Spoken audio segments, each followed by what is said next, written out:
Hey guys. So, I was looking at that picture, okay, and you see her, and then you Mhm. see the two of them together. Yep. He is handsome. Yeah. Did you notice? He reminds me a bit of Kato. Well, Uh, he's basically a lady killer, Oh, ha, ha, ha, ha, Oh, ha. oh, oh. Yes. oh You guys, man.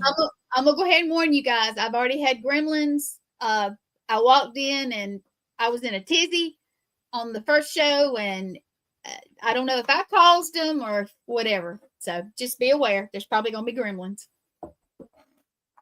That's that's par for the course, I guess. So, There you go. Well, I saw that Say it again. the Greenbrier Hey. ghost kill. Say this is the Greenbrier ghost killer. well, it's a From Greenbrier 1800. ghost. It's a ghost case, so it's stemming off of a murder that happened in 1897. Mm-hmm. So there was the woman Elva Zona Easter Shoe. That's like they have a ton of names back then.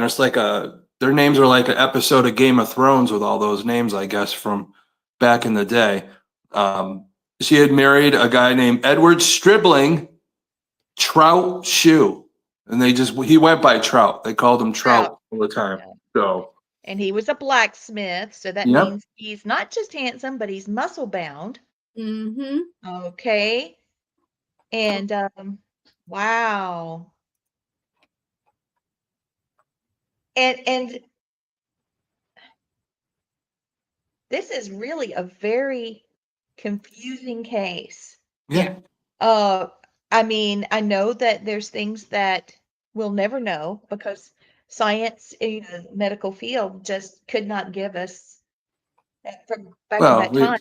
we could always The we could always go ask the ghost to come to us, and they could tell us what happened. I was thinking that, and I'm gonna work on that tonight. I'm gonna Be try to. careful what you wish for with us. Yes.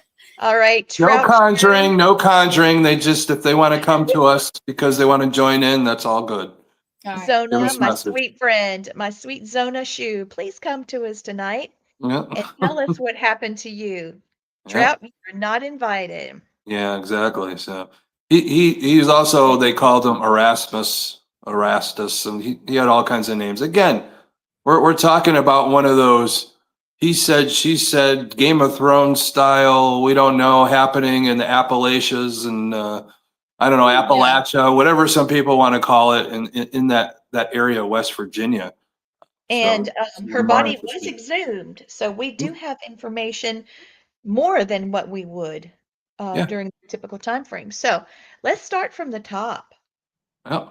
So Miss Elva was born in 1873, mhm. and she lived in Greenbrier County, West Virginia, and she married Aramis. Aramis. Erasmus. I'm trying. It's There's okay. an S in there.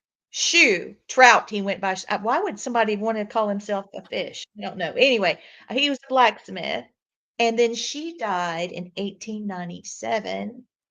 Very suspicious circumstance. Now she went by Zena Heister Shoe. Mhm. I like Elva So better, but yeah. okay. So let's put it into perspective, okay? Now, the mom of the daughter name's Mary Jane Heister. Now, when Zona was getting courted by this Edward or Trout, whatever you want to call him, whatever the viewers want to call him, jerk off, asshole, I don't know. Just mind my language down there. But that's what happens with people like this, these narcissistic people that take advantage and just degrade or abuse. And that's the situation.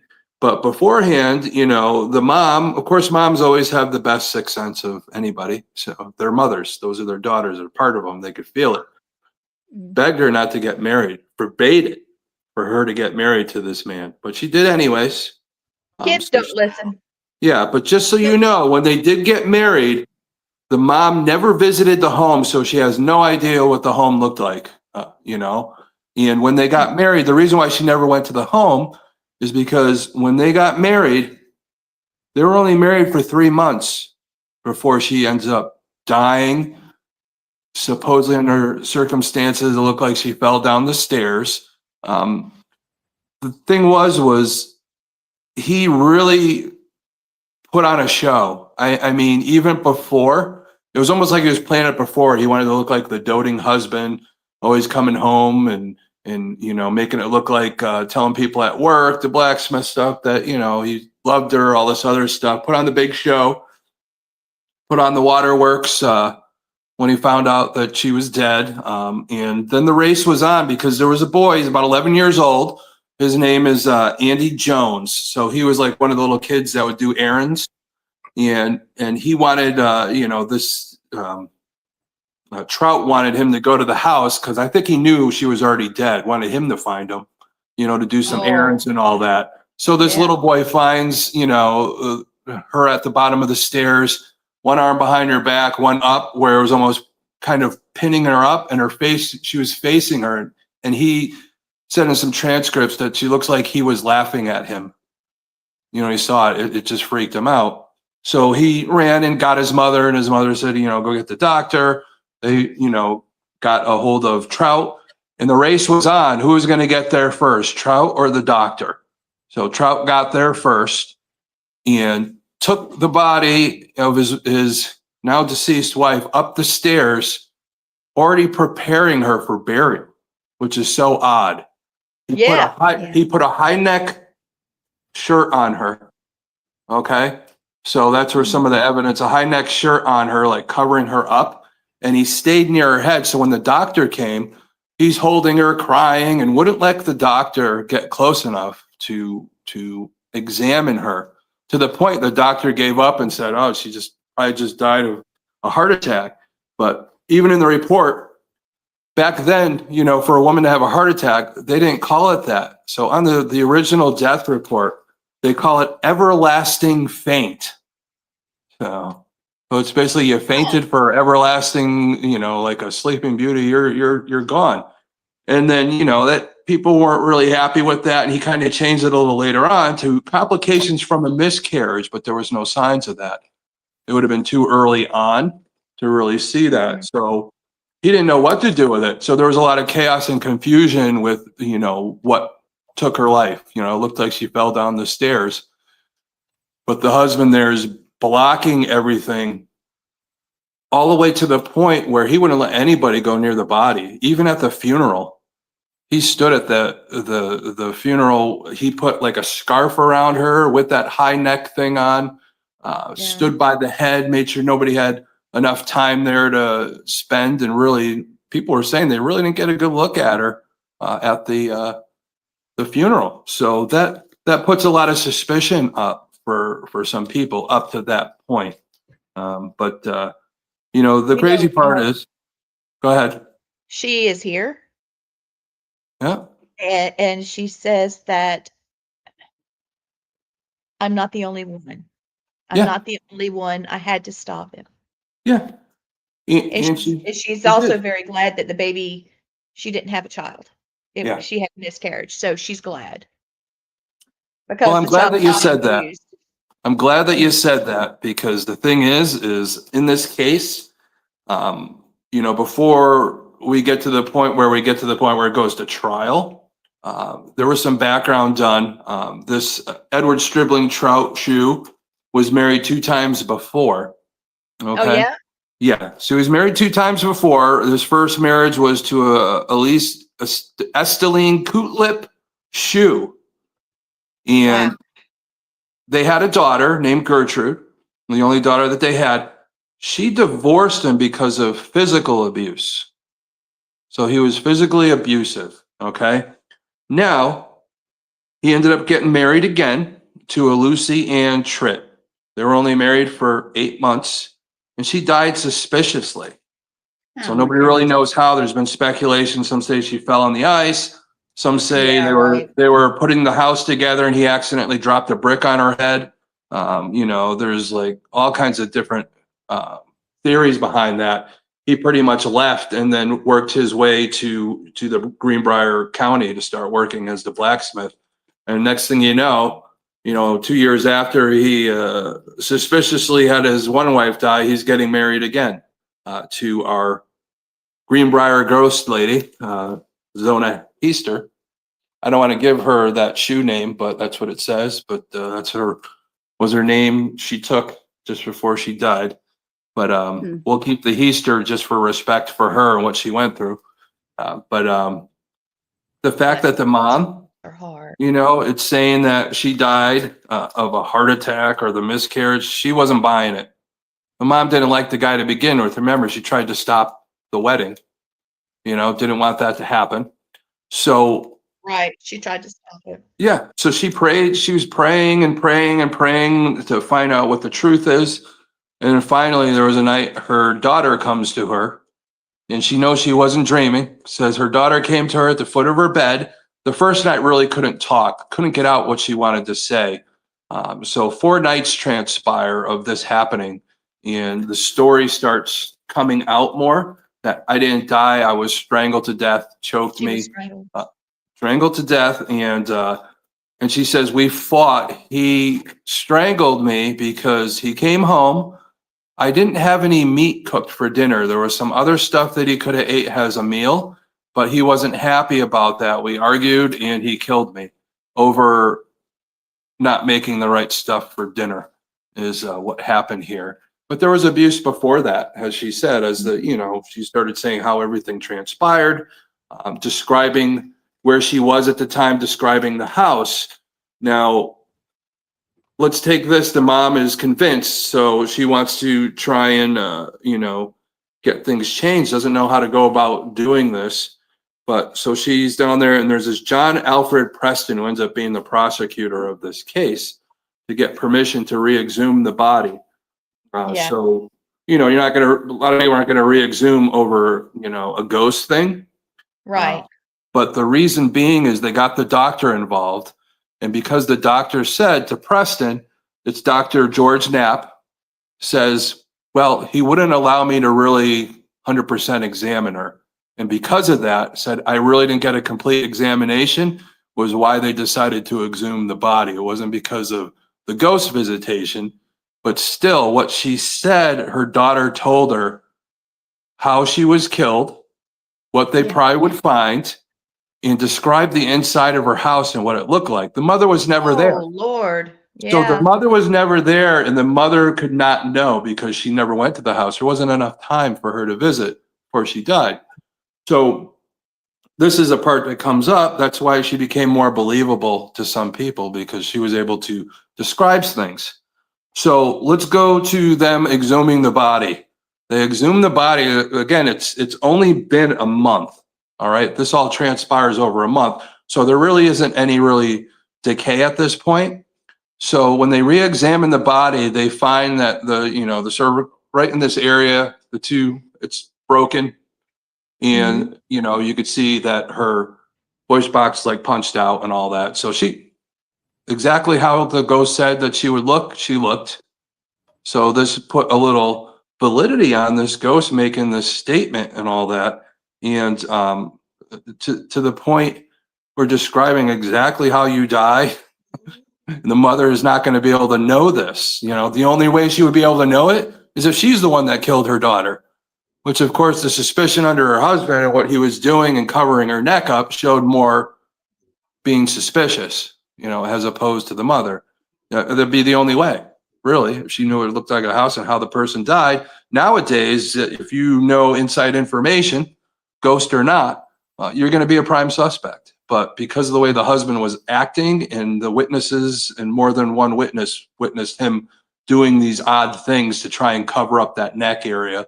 And then when they found out that's the way she was killed, they're like, oh, aha, I remember, so that's the big thing there. But all because of, the ghost of Zona comes to her mother and explains all this. That's what set the catalyst going. The mother wasn't going to give up that, her only daughter there was killed by this guy she didn't like to begin with. So that intuition and all that. Always trust mom's intuition. But that up to that point, you know, Yes. that's craziness. So it is. It's one of those cases, to the point where there's like a historical plaque because of this case still in that area that you could go see. You could go see her grave. Bless There's her heart. speculation. There's the area where the house was. They have that very guarded, where if the house is still standing or not. But if it was, they say it was probably going to be in, at the time they changed the names of certain towns, but it's Rennell, West Virginia. So in that Greenbrier County is where the house supposedly stood. There's other places that you could go. There's Smoot, West Virginia, where supposedly that's where the historical marker is. There is a Western West Virginia on Farmdale Road, where you could actually go to the Soul United Methodist Soul Chapel, where you could see the grave. And the Sand Black Church area is where in Smoot on Route 60 is where you could see the plaque.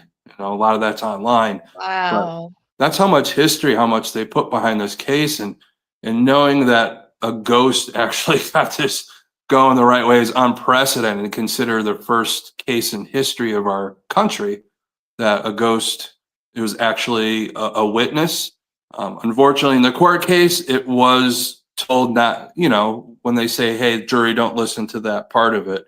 But there was enough circumstantial evidence to really see after his body, her body was brought up, that the circumstantial evidence that, that he could be convicted of first-degree murder, which, of course, thankfully, he was convicted of first-degree Yes. murder. Now, what she said is that, oh, I'm sorry. You see, Riri, he says hi. He was sliding down. You're sweet baby. So, what I'm getting now, hold on a minute. You want to get down? That's fine. Get your foot out of my headset. Okay. So what I heard before the calamity was she said he did not kill me slowly.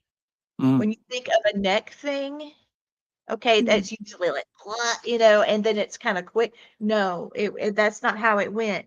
When she yeah, tried to speak, he would stop her from speaking, but he was turning her head slowly. yeah. Well, what the And mom it didn't, said, yeah, the mom said that Zona's ghost said to her, described that he grabbed her from behind and twisted her head to break her neck. So I don't know if he punched her in the windpipe first and then did that, but that's the only thing that was described what he did. You see in the movies all the time, somebody grabs and, how strong you have to be able to separate, that yeah, vertebrae and cut off the cord there and all that to kill somebody is, yeah, yeah. this guy She probably had also to do it. moved things.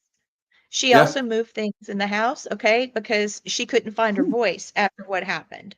It Hmm. took her a minute I mean, that takes a lot when you Yeah. died from a very serious, violent um, situation to be able to maneuver yourself spiritually to overcome that. Yeah. So, But, I don't hear anything else. I think she's, through, but I just wanted to, I don't think that I know he had to crack her neck, okay, but he hmm did not go, I could see this, yeah. and trying to talk to her and then like that. So Yeah. she knew what was about to happen and she was terrified. And it was like in slow motion. Yeah. And I'm wondering, you really look at the case. I'm going to tell people out there, hey, it'd be cool to have ghosts be able to solve all these cases for us. It has psychic mediums, a shaman, and all that. Sometimes we're able to talk to spirit. But again, you have to discern who you're talking to. Is there a ghost there that has a vengeance to tell somebody murdered somebody when they actually didn't? We don't know who we're talking to sometimes. Some of these ghosts that come through or spirits or whatever, that can make a case go another way. You really have to have the evidence up front, which, there was circumstantial evidence, thankfully. But, the fact of the matter that the mother knew how the house looked like on the inside, never been in there, the manner of death and all that, again, if he wasn't suspicious as he was covering up the neck, you could say she did it. She was angry at her daughter for marrying this guy. They might have gotten a fight, and but Yeah, true. you could go either way in this case. So, what's the truth? What's not the truth? Was the ghost, a real ghost? Did it just throw this guy up the river or something? You don't know. You don't know. So that's why it's going to be hard, even in the future, for a spirit to be able to convict somebody solely and have it make record that that's what happened. There's the other cases like the devil made me do it. That's the precedent will never be set with that, unfortunately, because again, it can't really be proven. We're not 100% right or wrong about paranormal stuff or what we see. Are we on a lot of the times, especially as seers and all that? Yeah, because people confirm it. But in this case, I don't know. Was Mary Jane Heaster the mom? Was she a psychic medium and didn't talk about it back then? Was she just seeing this as a psychic and made it up so she could get vengeance for her daughter? Did she ever even come to her? So these are the questions that we have to ask as normal skeptical people when a case like this comes to us. I'm going to put my paranormal side away, my supernatural side, and then I'm going to put on my law enforcement side. And that's the way I'm going to try and pull a case apart. I'm dealing with all these different people. Andy Jones, the 11-year-old, he went over, did he accidentally doing something for her, didn't see her, push her down the stairs, and they make up this whole story. There's so many different things that you could think of. Kids get sometimes 11-year-olds, they're very anxious and all, oh my God. And, a story's made up or something. I don't know. Yeah. But it had to be scary for him too. So he may have not, there might have been something he missed, didn't know, put it out of his body, put it out of his mind. But, those are the things we have to look at. A lot of these cases that we talk about on the show, this is such a different type of case. We're talking about a supernatural incident that created this case to be reopened and a body to be exhumed, directly, indirectly, whatever way you want to look at it. Could this happen now? Probably not, because nowadays with what we have DNA and things like that, I don't think anybody would be exhumed per se, because I think now once a body gets buried, very rare that it's going to be exhumed again, because of being able to take DNA, being able to do more pictures, being able to do 3D images and all this before somebody under suspicion of a crime is going to be put 6 feet under or cremated or anything like that. So it's less likely. Back then, this still was a rare thing, to the point where they wanted to make sure they were exactly sure this time around. When they took the body out, they had 3 different doctors examine the body just to make sure that they were in agreement. So that's how sure they were of her manner of death. But going to court, that was a whole nother thing. I mean, him saying, "Oh, I didn't do it." He never admitted to doing anything, of course. Nobody ever really does. Nobody's ever in prison for being, innocent of something like that. But with the court case, the big thing was the prosecutor, John Alfred Preston, didn't want to put the mom on the stand because he thought the jury was going to think she was crazy with the ghost thing. So if he's thinking that, guess what the defense is going to do? They're going to call her on the stand and make her talk about the ghost thing, which of course she did. And she didn't blink. Story was consistent. They kept asking her questions and nothing changed from what she originally said. So she was adamant about it. So if she was making it up, I think there'd probably be some holes, and she was set on, and story exactly the same. Nothing flinched on her. And did that sway the jury? I don't know, because they said to throw out that side of things about don't consider the ghost thing, but it gave, Mary Hester some credibility, even with the jury, when they had to make that decision to say first-degree murder. That's the other thing, when I did the forensic psychology, one of the things you could have went toward is pick a jury. And it's always important when you pick the jury, how they're going to perceive things and all that. So you have to see, he must have been thinking, okay, who's more open?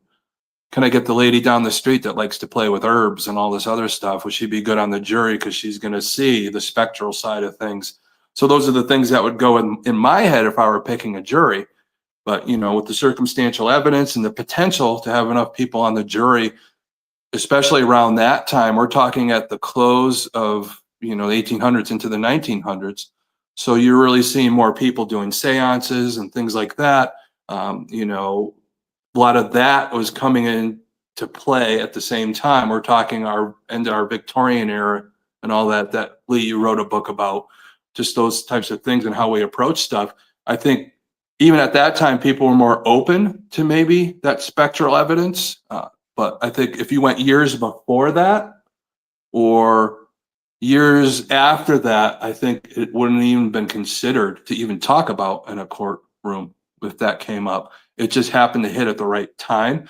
I know it was in rural West Virginia and Appalachia and all that, and people say a lot of stuff is hidden away from everything else going on in the bigger cities, but that had to have come by and been considered.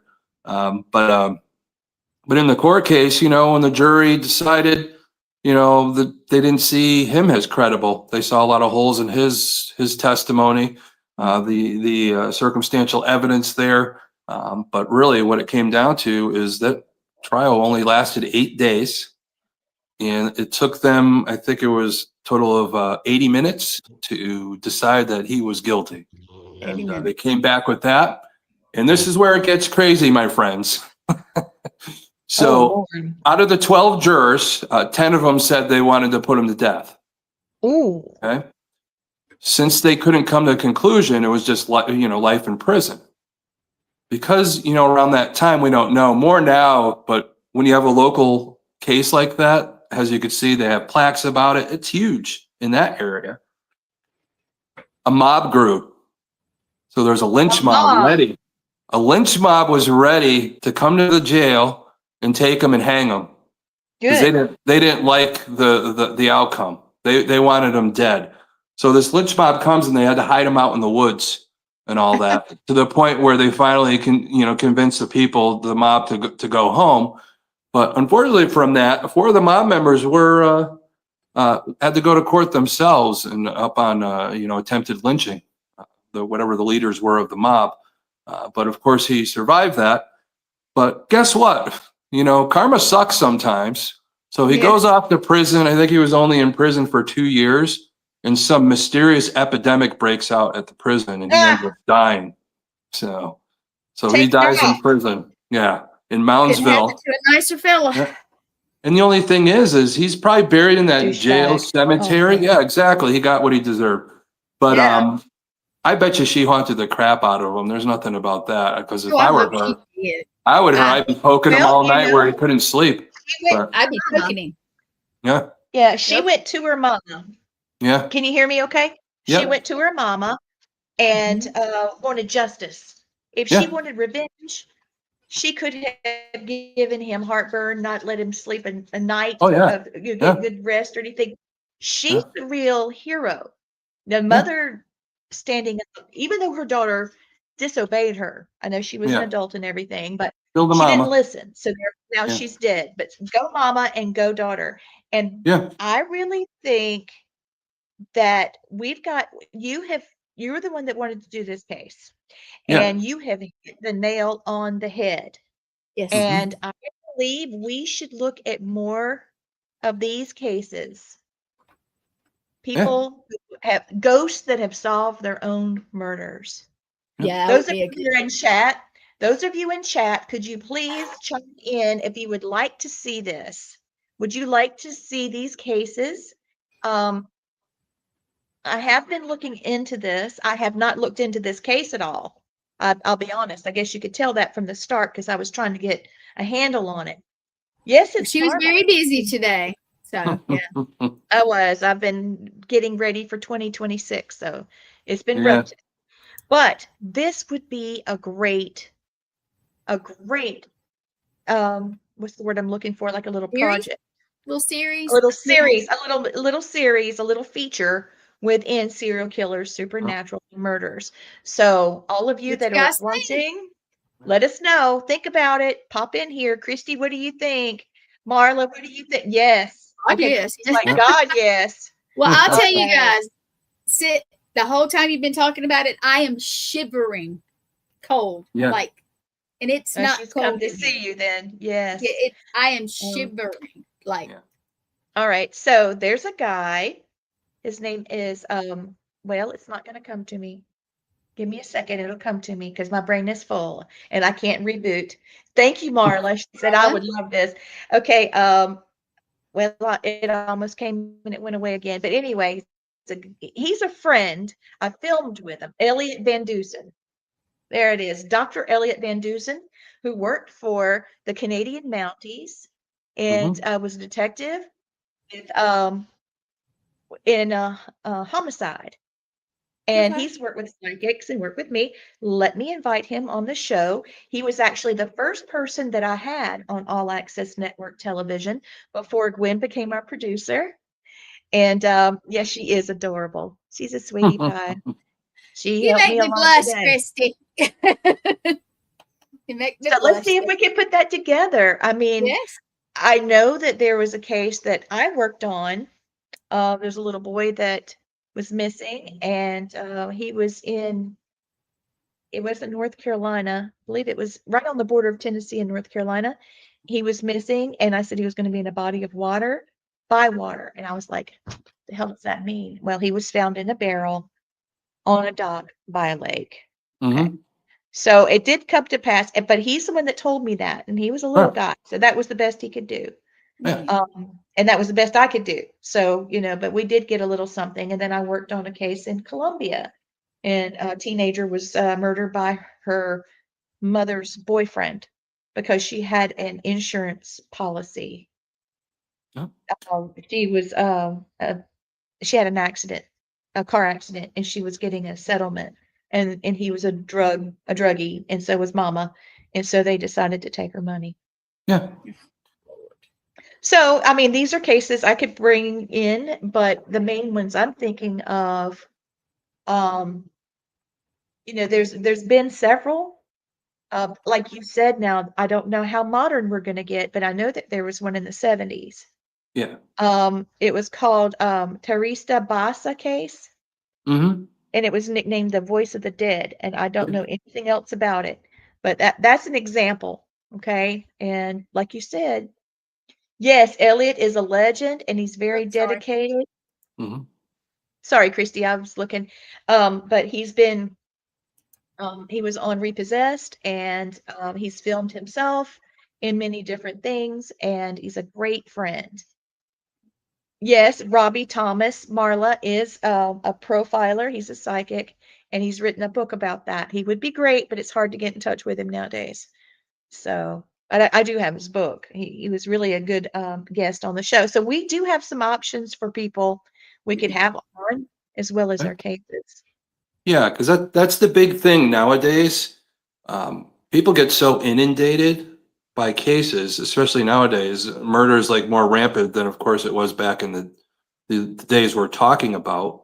Yeah. There's more help scientifically, but sometimes science hits a wall. They can't do anything. Yes. So why not try, the pseudo science, if you want to say, but actually the supernatural, where people are able to tune in to other people's energies that might have passed, almost like, a dog, sniffing dog, but you're doing it, has a psychic medium. You're tuning in, you're sitting with the family, you're getting the energy of the family. They're coming through, they're giving you information to at least try, Yes. and it has worked.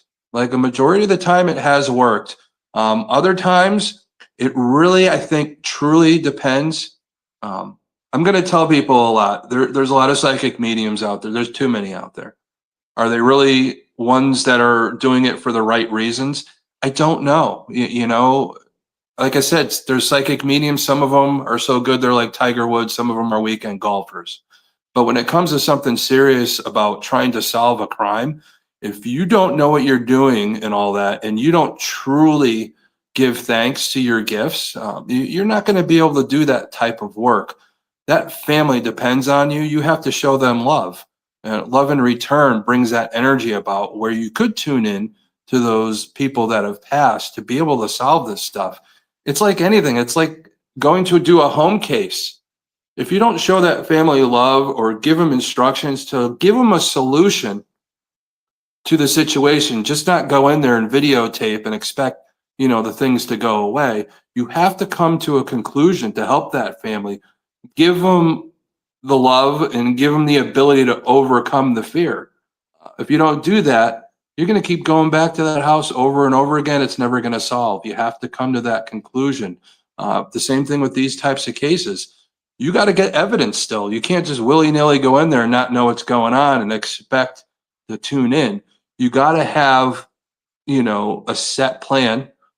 Get the evidence that's currently out there, read through it, see what it's all about, sit with the family, get that energy that the family has, tune in, even with suspects.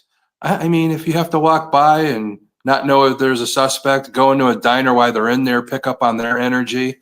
There's so many different ways to do that, especially, if you're going to be a private investigator or something to be able to pick up on these things. It's not just a willy-nilly thing that you see on TV. There's a lot of work that goes into it. Being former law enforcement, I do know that. Being in law enforcement back when I was with these abilities made it even harder sometimes because I pick up on stuff and then I got to explain how I know.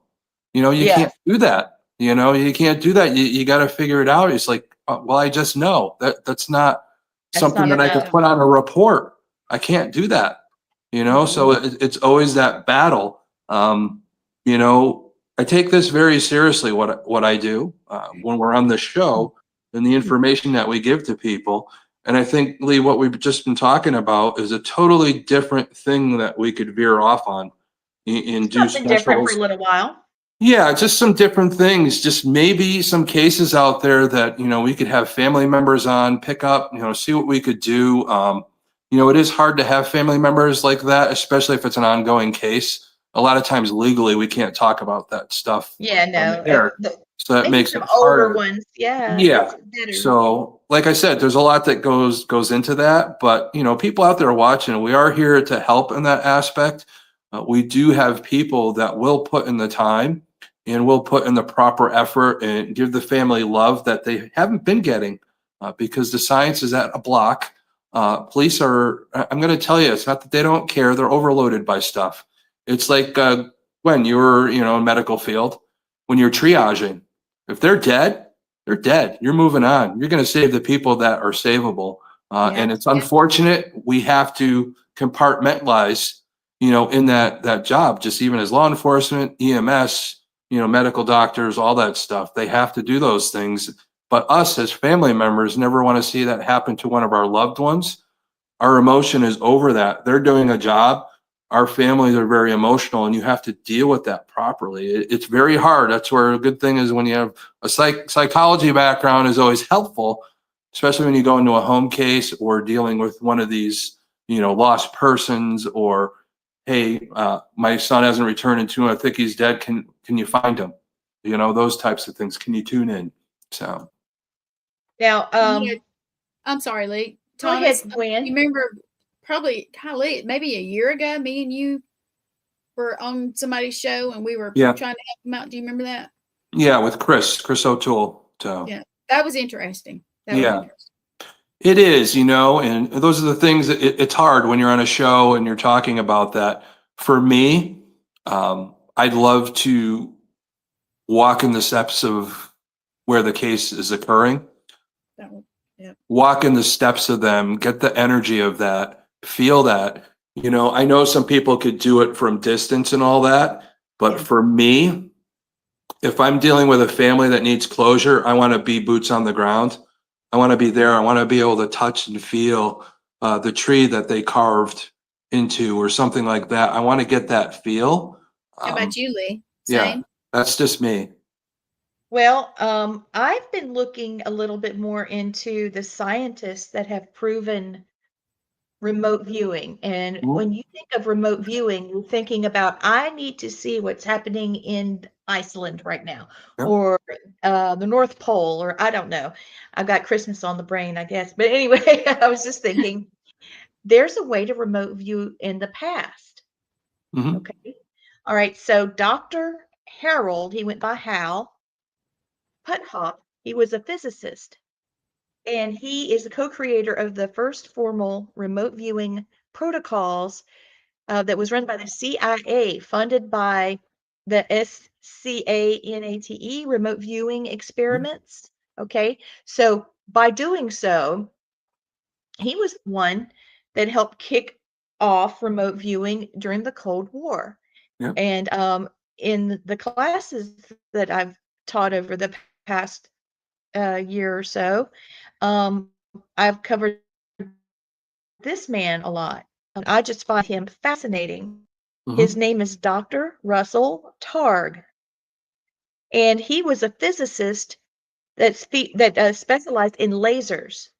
Now, he Yeah. knew sleight of hand magic that he learned when he was a kid, okay?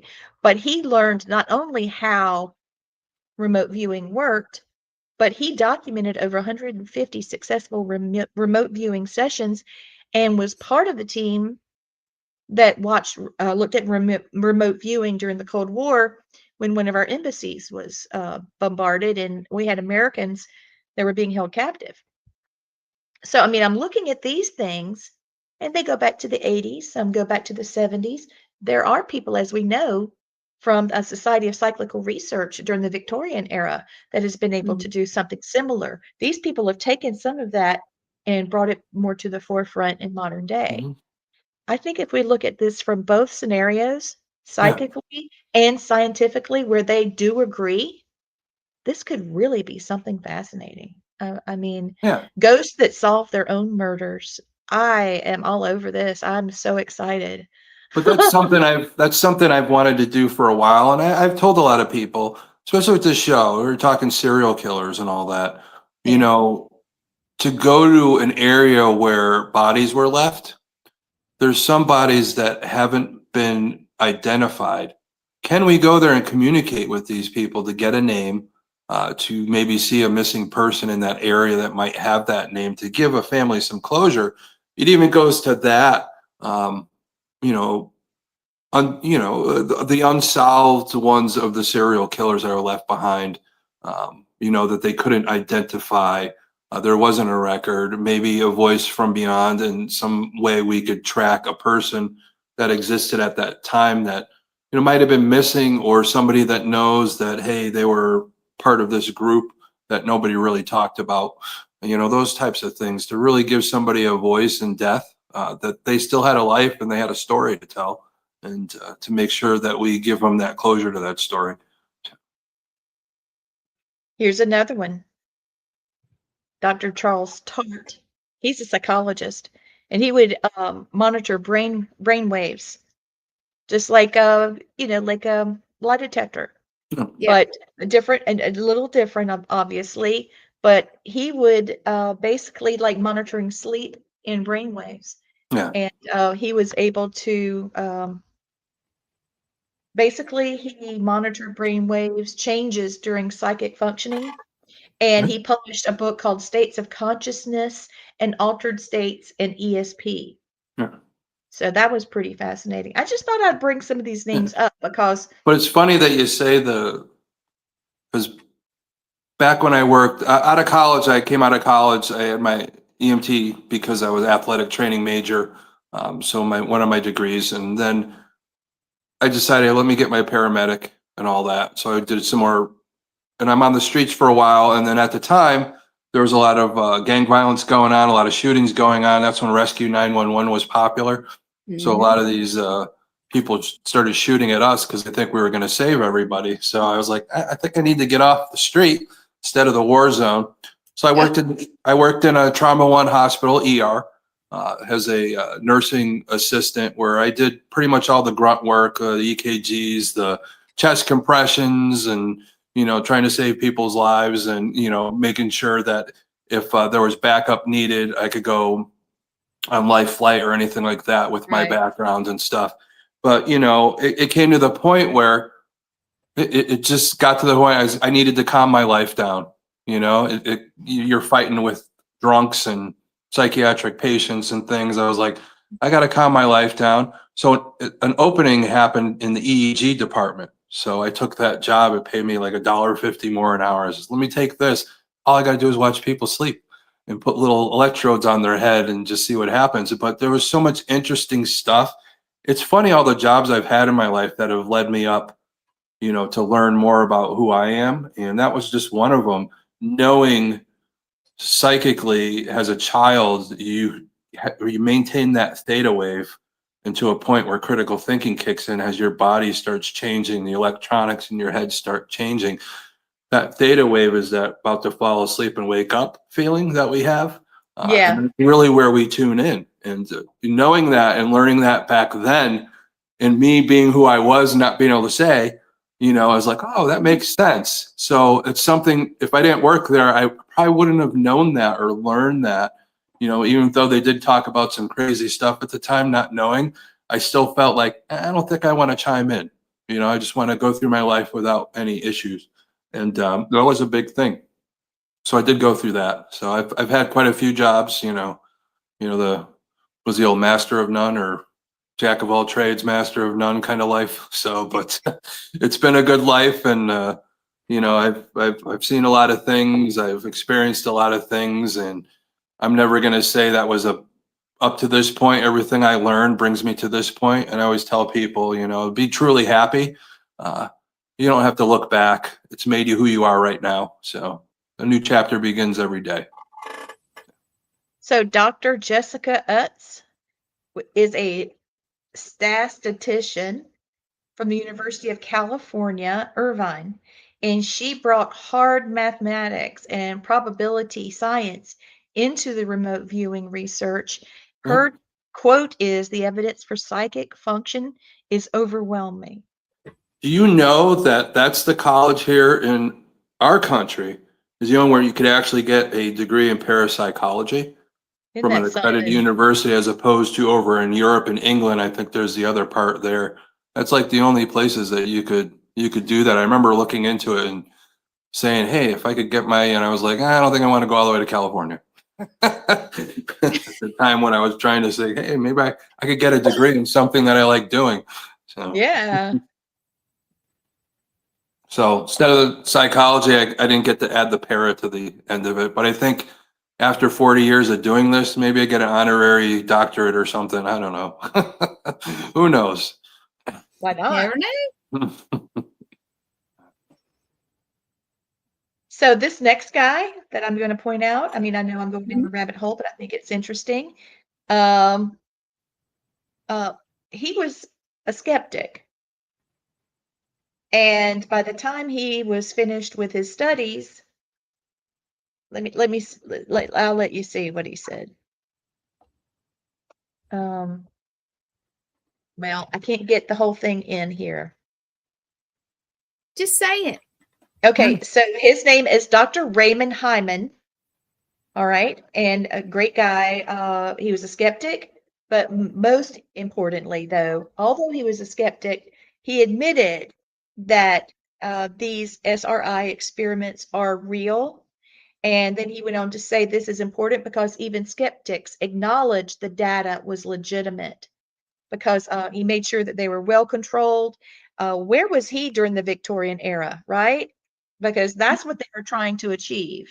So he watched the scientific method on all of these things and he said, no, this is legit. Well, So what we're doing could be really effective. It could be really helpful. yeah, it's just a matter of getting law enforcement, court systems, legal stuff like that to make that an aspect of investigating and making it a precedent. Like I said, I still think there's a lot of people that aren't going to allow that to be a precedent until there's hard evidence. And again, I tell people all the time, I love the chase, but it's so hard to repeat something paranormal over and over again where we can measure it properly, where people are going to all be in agreement 100% that, hey, this is something provable. We try and we try. I know there's little things here and there that people say, but just overall, are we going to get people 100% to agree that a ghost is a legitimate witness? So I really doubt it. I wish, Probably not, but hey, there's that the dreaming side of me and the logical side of me. They're always at battle. I I would know love to it. see that, but I gotta Well, know we are. yeah. So, The three of us are analytical, expressive yeah. brained, both of us. yeah. The three of us. And that's what I was trying to say. And so that's why we really enjoy our conversations. I think Yeah. that's why people like watching us and how we go down these interesting rabbit holes to help each other. You say rabbit hole? Rabbit I hole? was gonna say, you say what? You guys should hear us when we're not live. All right. Yeah. That's when so it gets really interesting. But that's the thing is again, what we're talking about, what we are. that gets all right. I remember Danny Perez and I would say it all the time. We're both the same. We're open-minded skeptics. All right. We see the stuff I like as it that. is, as I it like happens. that. Those are our experiences, but we're still skeptical about it to the point for me, just as we go from, we learn and we learn and we learn, we're starting to see things now in the paranormal that weren't provable back then, that were more provable now. Go back to the day when I first started doing this, so much stuff is different, how much more tools we have to try and prove something, which again, I don't think we ever will 100%, but there's more opportunity. There's more people out there doing this, good, bad, whatever, indifferent. But those are the things you have to look at to get things to go forward. Even doctors, they used to think bloodletting would cure people. We laugh at that now, but they had to learn and know that that's not right. If we don't keep trying different things, especially in our field, we're just going to spin our wheels and nothing's ever going to get solved. There's a lot of things going on in our field right now where it drives me crazy. But again, we have to look at things differently. There's a lot of shift coming up. In 2026, there's going to be a lot of shift. I could feel it already. I know a lot of us do. There's going to be a lot more shift towards what we're talking about, towards the healing side of things, towards helping families, instead of just going in yelling everything's a demon and videotaping and get your clicks on YouTube and all this other stuff. That's not helping anybody. Again, I tell everybody, and I'll never change that, I do this to help the living and the dead. That's it. Thank you. Whatever way I got to do it, I'm coming to a conclusion no matter how long it takes me. So. And all of us I just wanted to throw this. We all do. And listen, guys, I'm just going to say this for everybody watching. Everybody has psychic ability. Whether you listen to it or not is up to you. And it is a perishable skill. Yep. So follow your instinct. We're the only animal on the earth that doesn't. All right. So this post here, this banner is for Zona. Isn't that how you say her name? Yeah. And for all of you psychics out there that are budding and learning and growing and trying hard, Ingo Swan designated the RV protocol. Joseph, these people are not doctors. They're remote viewers. Yeah. Have incredible percentages of accuracy. So we have Ingo Swan designed the RV protocol, the remote viewing protocol. Joseph McMonigle, military remote viewer. Okay, we have Mel Riley. Number one remote viewer was Mel Riley. Huh. Yes, Okay. we're all born gifted. Thank you, Christy. We have Lynn Buchanan, Pat Price. They stunned the CIA with 100% accuracy through the remote viewing program of a Russian facility. So clearly this is during the Cold War. So I just wanted to say, not that there's anything wrong with, calling a psychic hotline or something, because there's a lot of gifted people there as well. Yeah. But if they don't know the answer, they will blow smoke sometimes. Yeah. Well, you really have to know who you're dealing with and all that. And I'll tell you, with psychic mediums, a lot of people come to the seers, the psychic mediums. You know why? Because in our country, we put so much pressure on people with mental health issues. Yeah. The stigma on it, they skip over, the psychiatrist. They go see the psychic medium to see how could I get my life back online or whatever. Things start coming through. They feel more comfortable with that. But again, us as psychic mediums and all that know that if we see something, to give them the best help is take away that fear and that stigma so they Thank could you. go see people the proper way. And that's another thing that needs to change here in 2026. And it is with our Wardruna group. But Thank you. on top of that, going back to what we talked about, the Greenbrier ghost case, that's where a lot of this stems from. There's always a start that Yeah. builds all these different things. The reason like a ghost came through and it's like, hey, if a ghost could solve a murder, what else can it do? And then people start thinking. So something different happens. Hey, can we remote view? Hey, can we solve this case by, having somebody that's psychic take the boy's favorite toy and figure out where he's at? These are the things that, because of these cases that we talked about today, that we look at things differently and say, hey, there is a possibility that the supernatural could solve something in the natural world and come to a conclusion. I just think that if we learned more about our brains and how they function, Mhm. and lots of times I feel like we have, I think we've missed the boat because as our like brain damage, illnesses of the brain, even mental illness, there's things that we have been able to, our mind reworks itself. I Yeah. know when I had E. coli poisoning and it was in my brain, I was having severe um,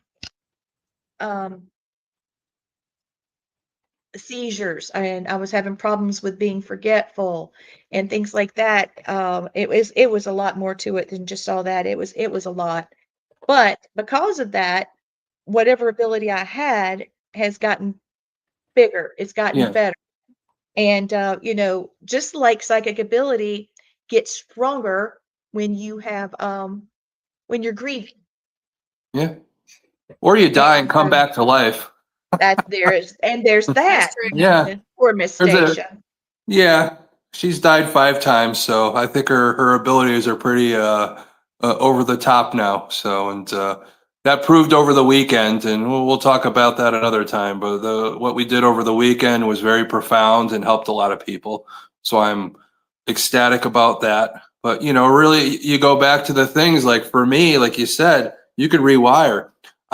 I had a brain tumor when I was 18. I'm just off to college. I don't know what's going on. I don't know if it's cancerous or not. So you have to go through that mindset of that grief of, I could potentially have to face a battle. And, when they did the surgery, took it out, found out it wasn't cancerous, thank God.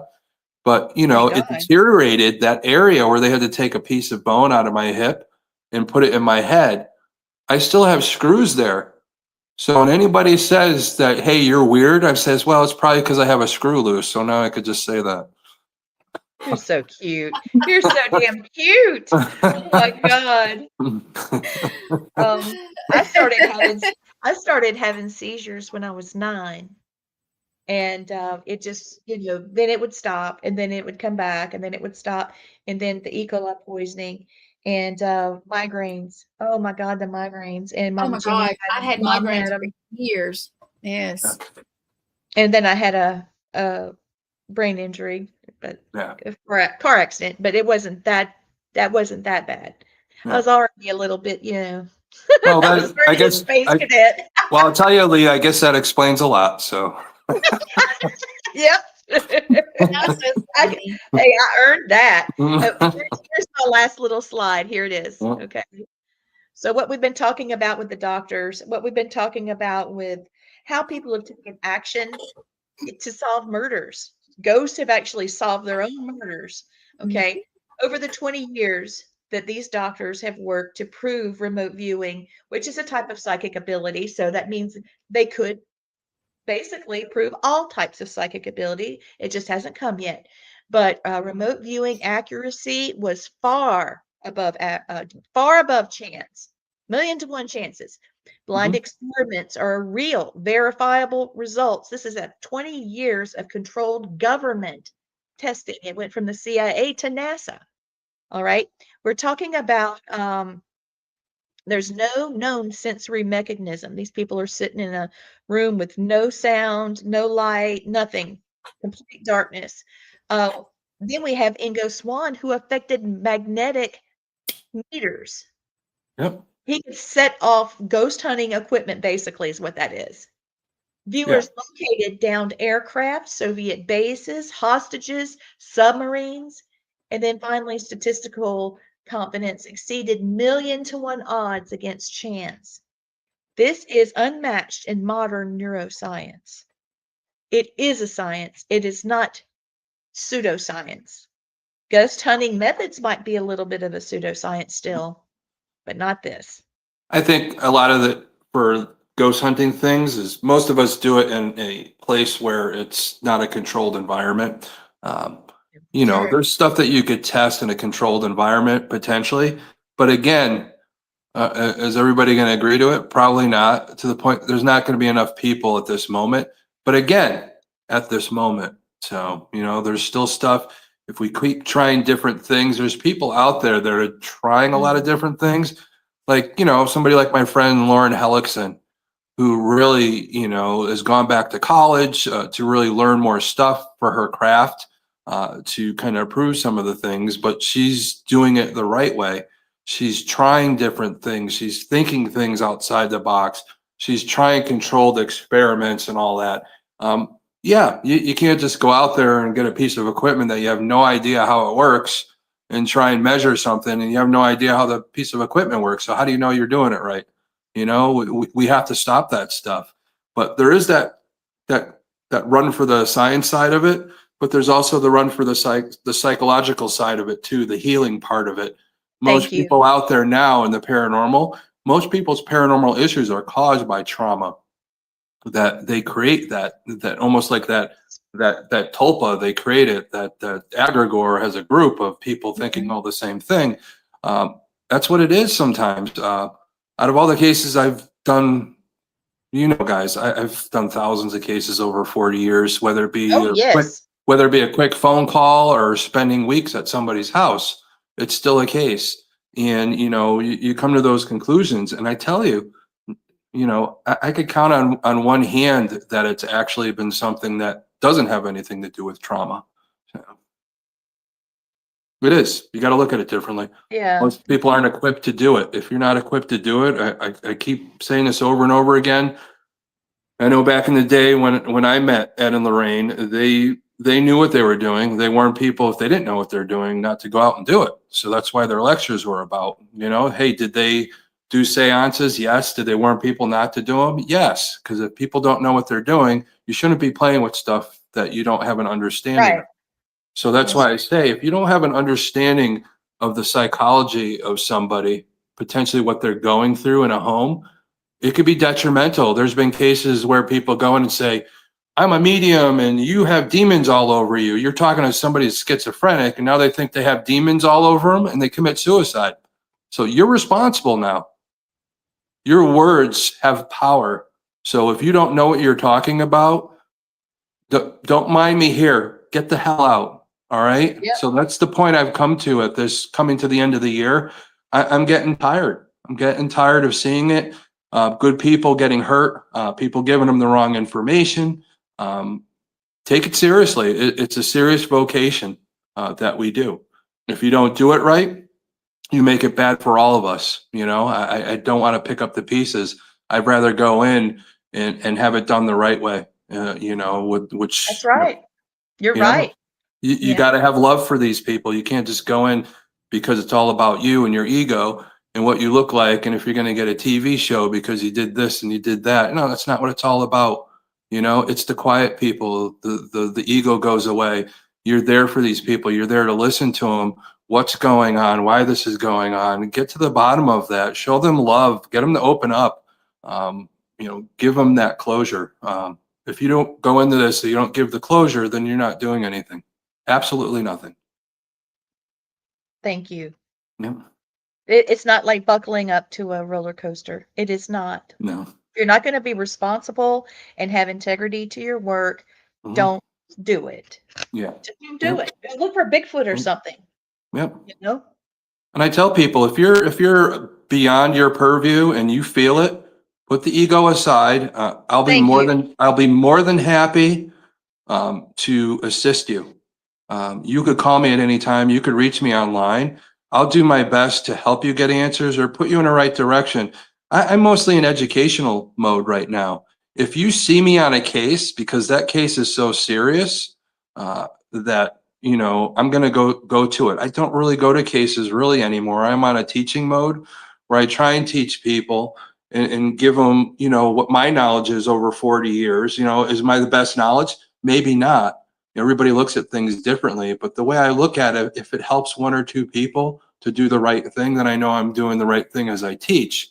You know, Stacia and I have been working on a case out here in Ohio. That's crazy. The onion layers are coming off of the work that we did. Um, it's emotional. Yes, it is. It is, and seeing the family, you know, go from, you know, almost not wanting to be here anymore to seeing the hope, to see, you know, a young child be happy again and hug you before you leave. No. That's what it's all about, because you're getting through, you're showing them love, and you're taking the fear away. If you're not going in to do that, that's why I'm getting emotional, because I'm telling you, people out there, you're doing this, you're not doing it for the right reasons. I mean, just block me, please. I don't want to talk to those types of people anymore. I'm pretty done with it. You know, after what I witnessed and what people go through, and somebody says, yeah, it's this, and they don't do anything about it, they leave them high and dry. If you're a spirit and you're desperate to talk to somebody, and in our time, it's been 50 years since they talked to anybody, and you finally come through and you're able to talk to them. Because if you don't, you're just going to make them angry. You just leave them. Oh, I got a video. I'm going to go put it online. You have no closure for that spirit either. You And got you're to have responsible. closure. Yeah, you got to have closure for your Guys. client and for spirit. That's it. I agree, Tom. I'm gonna get Raven's show is next, and I need to pop Yeah. over. I love you guys, Good. and yes, Yeah. I'm about to cry. You're about to make me cry. So Yeah. anyway, Yeah. thank you everybody for watching, and I'm gonna pop out. Lee, you close it. You got it. You look so pretty tonight. Your little pink cheeks and your pink shirt. You're so pretty. You've been with me Yeah. all day, girl. Yeah, but look at you. You look great. Yeah. Thank you. Thank you, Y'all Gwen. make me Thanks for blush all you even do for us. Thank you. more. Oh, you're welcome. I have to make myself wear colors sometime because you know my chosen. Well, yeah. Anybody watching, make sure you watch Raven's show, because the Yes. legend himself is on tonight. Yes, he Kenneth is. Drake, the Hollywood love medium. him. So that'll be good. I Love love him. That should be Love fun. him. He's so We'll be talented. watching. So. But we'll close out of here. Good night. Mwah. All right. bye, honey. Gwen.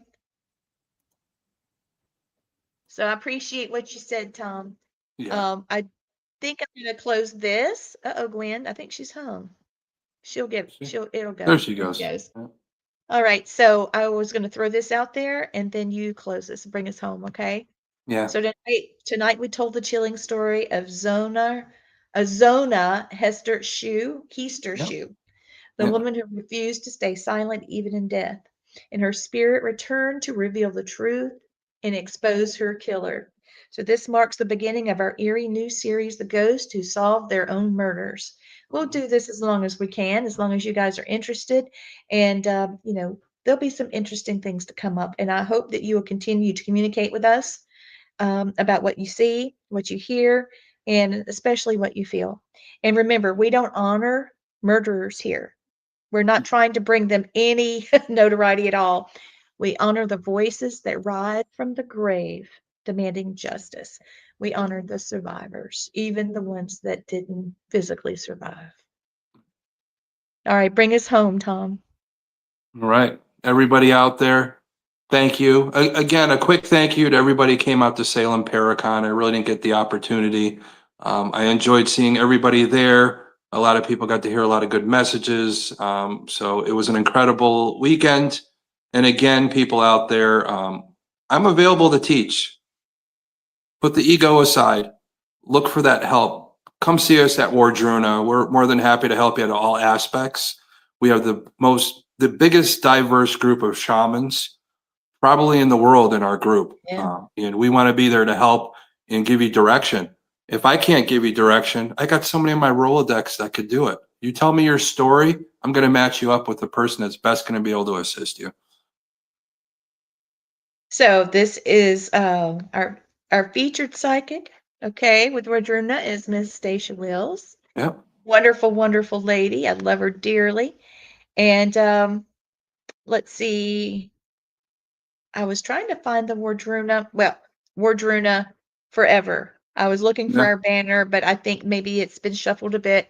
But just remember, you do have resources out there. If you have some spiritual crisis, personal crisis, or even health issues, get in touch with Thomas Gormley, the Archangel of Paranormal. Everyone, thank you for watching Supernatural with Serial Killers, Supernatural and Murders. Have a great night. All right. Have a good one.